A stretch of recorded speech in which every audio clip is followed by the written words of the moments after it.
Granite Finance Business School, High-Tech City, Hyderabad. BCom, BBA, PGDM, MBA. Call 900 digital payments రంగంలో ప్రముఖ సంస్థగా ఎదిగిన Paytm payments bank limited కు భారీ ఎదురుదెబ్బ తగిలింది. ఆర్బీఐ తీసుకున్న తాజా నిర్ణయాలతో ఆ బ్యాంక్ కార్యకలాపాలపై తీవ్ర ప్రభావం పడింది. బ్యాంకింగ్ నిబంధనలను ఉల్లంఘించినట్లు గుర్తించిన ఆర్బీఐ పేమెంట్స్ బ్యాంక్ కార్యకలాపాలపై కఠిన ఆంక్షలు విధించింది. సెంట్రల్ బ్యాంక్ విడుదల చేసిన ప్రకటన ప్రకారం ఆ బ్యాంక్ నిర్వహణ, ఆపరేషన్లు ప్రజా ప్రయోజనాలకు అనుగుణంగా లేవని తేలింది.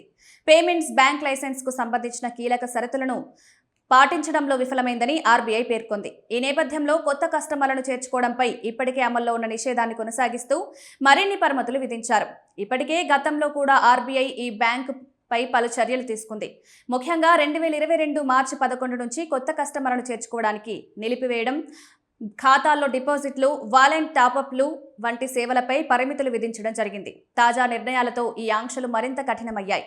ఈ పరిణామాలతో పేటీఎం పేమెంట్స్ బ్యాంక్ భవిష్యత్తుపై అనిశ్చితి నెలకొంది. ముఖ్యంగా ఈ బ్యాంక్ సేవలను వినియోగిస్తున్న లక్షలాది కస్టమర్లపై దీని ప్రభావం పడే అవకాశం ఉంది. అయితే వినియోగదారుల నిధుల భద్రతకు ప్రాధాన్యమిస్తూ ఆర్బీఐ తగిన చర్యలు తీసుకుంటుందని నిపుణులు భావిస్తున్నారు.